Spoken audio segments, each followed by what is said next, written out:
More than 25 billion kilometers from Earth, Voyager 1 is listening to a region no working spacecraft had ever reached before it. What it detected was not a voice, a coded message, or evidence of alien technology. It was something quieter and scientifically more useful. A faint, persistent plasma wave signal coming from the thin interstellar gas around the spacecraft. Researchers reported that signal in 2021 after studying Voyager data collected over several years.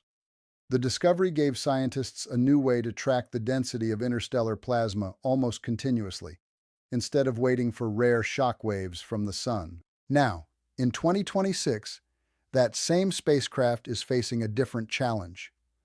Voyager 1 is running out of electrical power. NASA has already switched off another one of its science instruments, leaving only two active.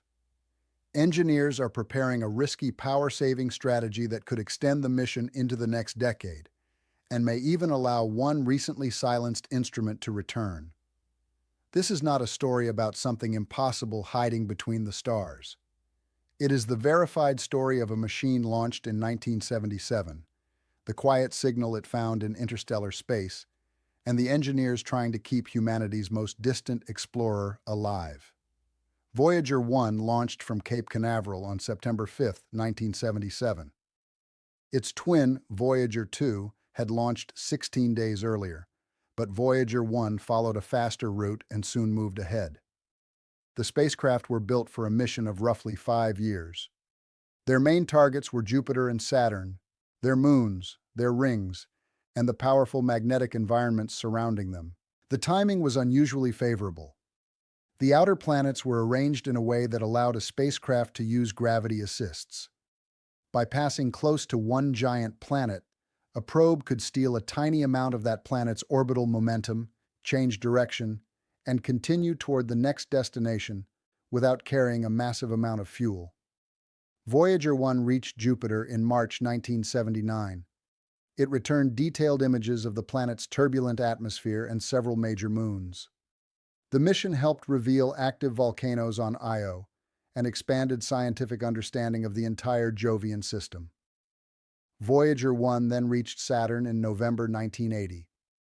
Pioneer 11 had already provided the first close view of Saturn the previous year, but Voyager 1 returned far more detailed observations. Its cameras revealed thousands of narrow structures within the rings and photographed several moons in unprecedented detail. Titan was one of the mission's highest priority targets. The close flyby allowed Voyager 1 to examine the moon's thick, hazy atmosphere, but that encounter also changed the spacecraft's future. Saturn's gravity bent Voyager 1 northward, carrying it out of the ecliptic plane where most planets orbit.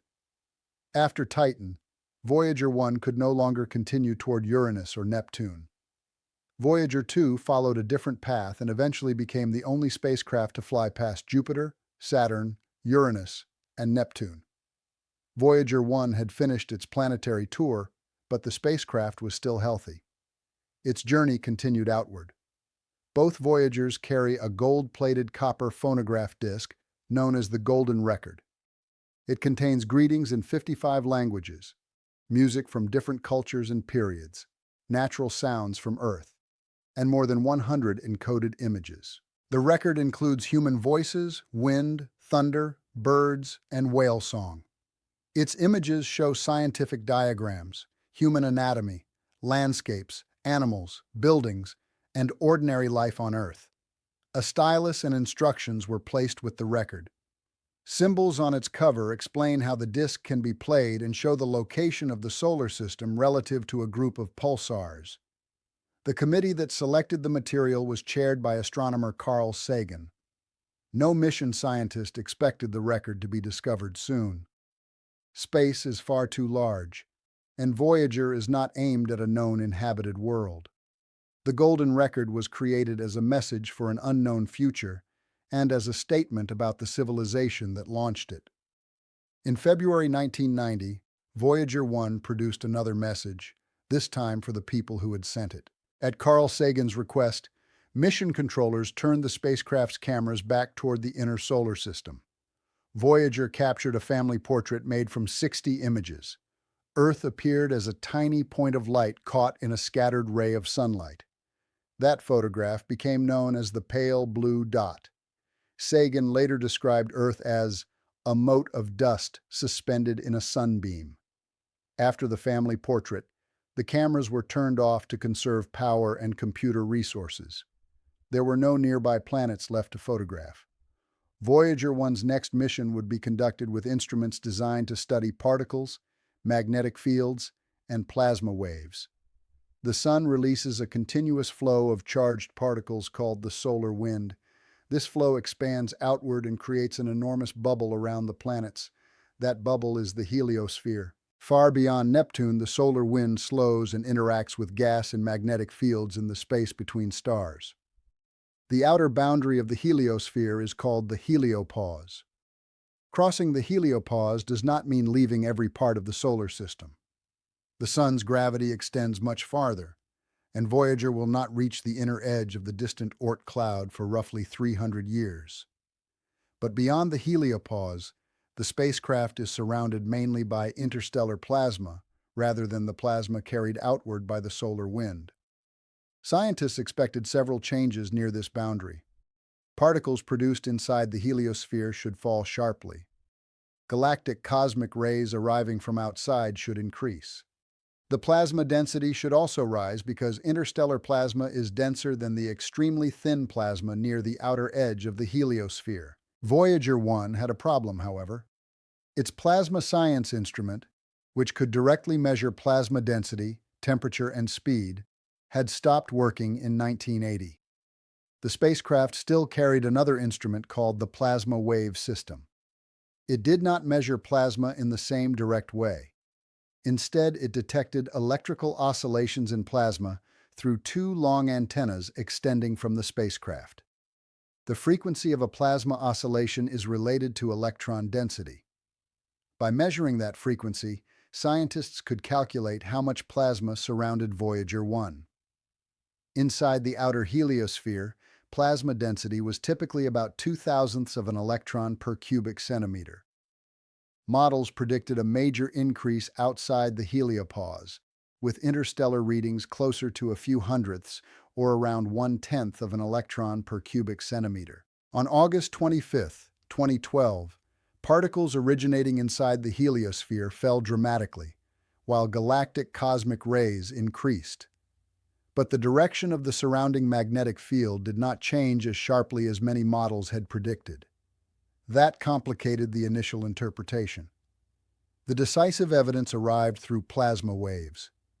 In April 2013, Voyager 1 detected plasma oscillations believed to have been triggered by a powerful solar eruption from the previous year. The measured frequency indicated an electron density of about 0.08 per cubic centimeter. That was consistent with interstellar plasma and more than 40 times the very low density measured in parts of the outer heliosphere. Scientists examined earlier data and concluded that Voyager 1 had crossed the heliopause in August 2012. It had become the first spacecraft to operate in interstellar space. The word hum can create the wrong impression. Voyager 1 did not record ordinary sound traveling through air. Interstellar space is an extremely thin near vacuum, and human ears could not hear anything there. The plasma wave system detected electrical waves in ionized gas. Scientists can convert those measurements into audible frequencies so people can listen to a representation of the data. But the spacecraft was measuring plasma activity, not sound in the normal sense. At first, the clearest plasma wave events were connected to eruptions from the Sun. A coronal mass ejection can throw a huge cloud of charged material into space. If the eruption is powerful and correctly directed, its effects can travel through the heliosphere and disturb the interstellar plasma beyond it. When one of these disturbances reached Voyager 1, the surrounding electrons oscillated. The plasma wave system detected a narrow signal that researchers could use to calculate density. These events were valuable, but they were occasional. Scientists had to wait for a suitable solar eruption and then wait many months for its effects to travel outward. That left long gaps between density measurements. Researchers led by Stella Koch-Acker at Cornell University studied years of Voyager 1 data more closely. Beneath the stronger shock-driven events, they identified a much weaker and more persistent narrowband plasma wave emission. The signal was found in data extending from 2017 onward and was reported in 2021. It was faint, almost monotone, and required careful analysis over long periods. But because it persisted between major solar disturbances, it could be used to sample electron density far more regularly. The precise physical mechanism behind the signal has been studied carefully. Possible explanations include thermally excited plasma oscillations and quasi-thermal noise produced by a small population of energetic electrons. It is safer to describe the signal as a likely form of natural plasma noise than to claim that every detail of its origin has been settled. The important point is what the signal allows scientists to measure. Before its discovery, density readings depended heavily on rare shock events. With the persistent emission, Voyager could track changes over much shorter intervals.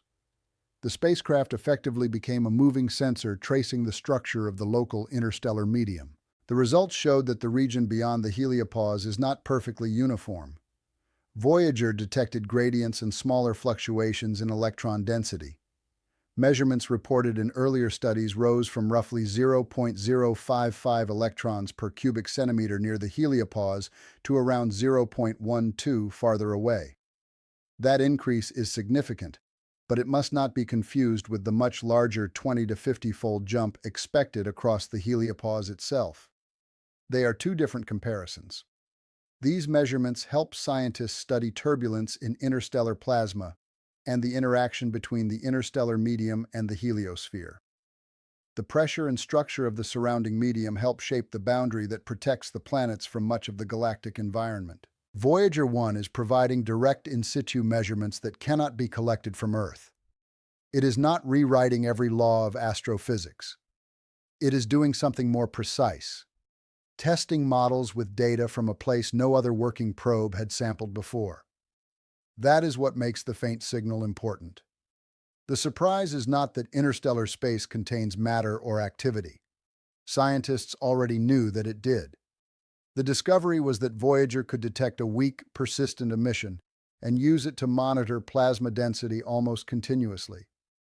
Voyager 1 does not use solar panels. At its present distance, sunlight still exists, but it is tens of thousands of times weaker than sunlight near Earth and is far too weak to power the spacecraft practically. Instead, Voyager uses radioisotope thermoelectric generators. These devices convert heat from the natural decay of plutonium-238 into electricity. The system has worked for almost half a century, but its output falls every year. Each Voyager loses about 4 watts of available electrical power annually. 4 watts sounds small. On Voyager, it can determine whether a heater, computer, transmitter, or science instrument remains active. There is no way to replace the plutonium, install a new generator, or send a repair crew. Engineers have therefore managed the decline one system at a time. They turned off equipment that was no longer essential and shut down heaters where the hardware could survive lower temperatures. The cameras went dark in 1990. Other planetary instruments were retired after their work was complete. The decisions became harder as the remaining instruments continued returning unique interstellar data. On February 25, 2025, NASA switched off Voyager 1's cosmic ray subsystem to save power. Voyager 2's low-energy charged particles experiment was switched off in March 2025. By early 2026, Voyager 1 was operating 3 science instruments: the magnetometer, the plasma wave system, and the low-energy charged particles experiment, known as LECP. Then, an unexpected power drop forced the team to act sooner than planned. On February 27, 2026, Voyager 1 performed a routine, planned roll maneuver. During the roll, available power dropped unexpectedly. Another decline could have triggered Voyager's undervoltage fault protection system. That system would automatically shut down components to protect the spacecraft. Automatic protection sounds helpful, but recovery would be difficult. A command from Earth takes more than 23 hours to reach Voyager 1. Confirmation takes another 23 hours to return. A single exchange can consume almost 2 days, and a complex recovery can require several carefully planned exchanges. NASA chose to reduce the load before an automatic shutdown occurred. On April 17, 2026, engineers sent commands to switch off Voyager 1's low-energy charged particles experiment. LECP had operated almost continuously since 1977. It measured ions, electrons, and cosmic rays from the solar system and the galaxy, and had provided important information about pressure fronts and particle density changes beyond the heliosphere. The shutdown left Voyager 1 with two operating science instruments, the magnetometer and the plasma wave system. These instruments continue measuring magnetic fields and plasma waves in interstellar space. One part of LECP was deliberately left powered. A small motor rotates the sensor so it can scan in different directions. NASA said the motor uses only about half a watt. Keeping it running gives engineers a better chance of restarting the instrument if additional power becomes available. This detail is important because switching off a Voyager instrument is not automatically the same as destroying it. Cold, aging electronics, lost heater power, and software limitations can make a restart difficult or impossible. But in the case of LECP, NASA has explicitly preserved a possible path back. Turning off LECP gave Voyager 1 approximately 1 year of additional power margin. Engineers intended to use that time for a broader energy-saving strategy. The Voyager team has given its new power strategy the internal nickname, the Big Bang. The name does not describe an explosion. It refers to changing several powered devices in one coordinated operation, instead of continuing with small, isolated shutdowns. Engineers cannot physically replace hardware on a spacecraft more than 25 billion kilometers away. The strategy involves reconfiguring the spacecraft's power loads, switching off a group of higher power devices and activating lower power alternatives while keeping essential systems warm and stable. Every command must work with hardware and software designed in the 1970s.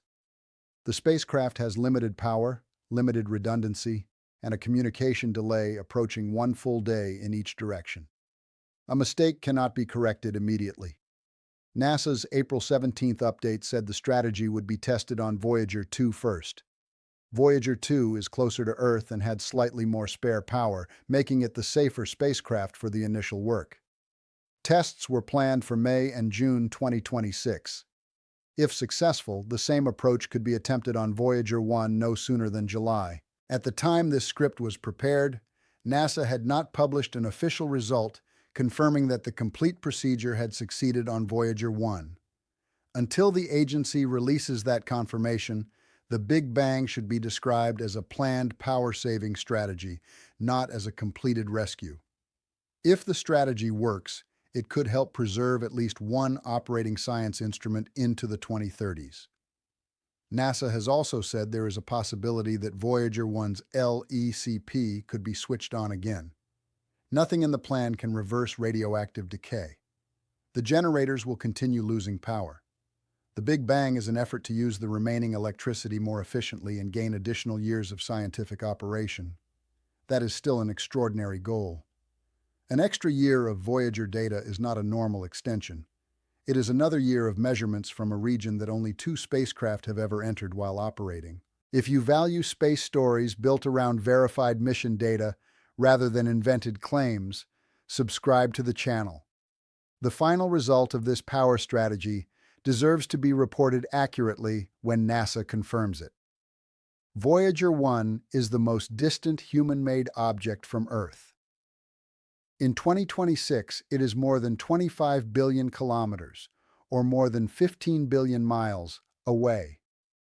A radio signal traveling at the speed of light takes more than 23 hours to cross that distance in one direction. By comparison, sunlight reaches Earth in about 8 minutes. Communication with Voyager therefore takes roughly 170 times longer than communication across the Earth-Sun distance. NASA calculates that on November 18, 2026, Voyager 1 will become the first human-made object to reach a distance of 1 light day from Earth. At that point, it will be 25,902,600,000 68,356 kilometers away. That is 16,094,799,096 miles. The milestone does not mean the spacecraft will suddenly change or cross a physical wall. It is a measurement from Earth. Light and radio signals will require a full 24 hours to travel between the spacecraft and this planet. Voyager 1 continues moving outward at about 38,000 miles per hour relative to the Sun. At that speed, it could cross the distance between New York and Los Angeles in less than 5 minutes. It is not powered forward by a continuously firing engine. The spacecraft is coasting along an escape trajectory created by its launch and gravity assists at Jupiter and Saturn. It still uses small thrusters and limited propellant to control its orientation and keep its large antenna pointed toward Earth, but it has no large propulsion system capable of turning around or braking to a stop. Voyager 2 is also in interstellar space, but it is closer to Earth and travels outward more slowly. The two Voyagers are the only spacecraft that have crossed the heliopause while still operating and returned direct measurements from the interstellar environment. Pioneer 10, Pioneer 11, and New Horizons are also traveling outward, but they do not provide the same confirmed operating record beyond the heliopause. The Pioneer probe stopped communicating decades ago, while New Horizons has not yet reached the heliopause. The phrase "left the solar system" is often used casually when discussing Voyager 1. Scientifically, it needs qualification. Voyager has crossed the heliopause and entered interstellar space because it is outside the Sun's plasma bubble. It has not passed beyond every object held by the Sun's gravity. The distant Oort cloud is thought to surround the planetary system and extend thousands of times farther from the Sun than Earth. NASA estimates that Voyager 1 will need about 300 years to reach its inner edge and possibly 30,000 years to travel beyond it. The spacecraft will be silent long before then. If its trajectory continues as expected, Voyager 1 will pass within about 1.7 light-years of the star Gliese 445 in roughly 40,000 years. That is still an enormous distance. It will not enter the star's planetary system in any familiar sense, and no communication with Voyager will remain. The probe will continue orbiting the center of the Milky Way, just as the Sun does. Its golden record will travel with it. Voyager 1 will eventually stop communicating. The exact date cannot be guaranteed because power is not the only risk. Aging electronics, thruster problems, extreme cold, and unexpected faults can end the mission earlier than planned. If the spacecraft avoids a sudden failure, the end will probably be gradual. Another instrument may be switched off. Heaters may be reduced. The transmitter may eventually become too weak or unstable to maintain a usable connection with the deep space network.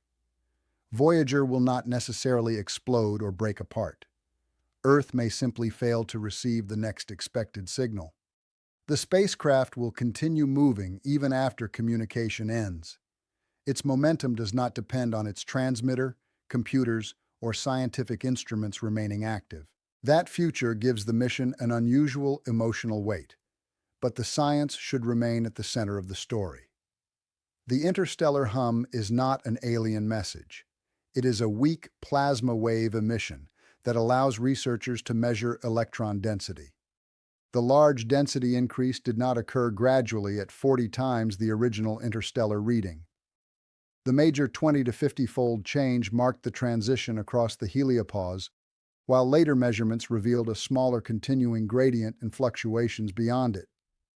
Voyager has entered interstellar space, but it has not escaped every part of the Sun's gravitational domain.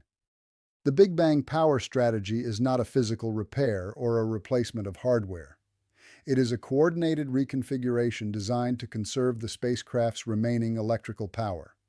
Those details do not make the story less impressive.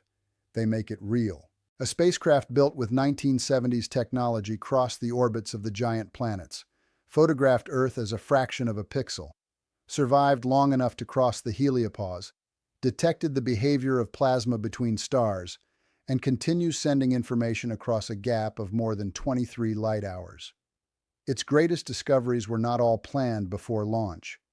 Some became possible only because the machine survived longer than anyone had a right to expect. Voyager 1 began as a 5-year mission to Jupiter and Saturn. Nearly half a century later, it is still measuring a place no other active spacecraft has reached. The faint plasma signal detected in its data turned the quiet space between major solar disturbances into a continuous scientific record. The shutdown of LECP showed how narrow the spacecraft's power margin has become.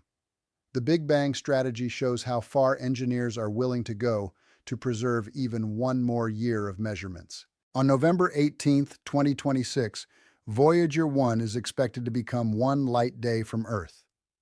Every command will then take a full day to arrive, and every response will take another full day to return.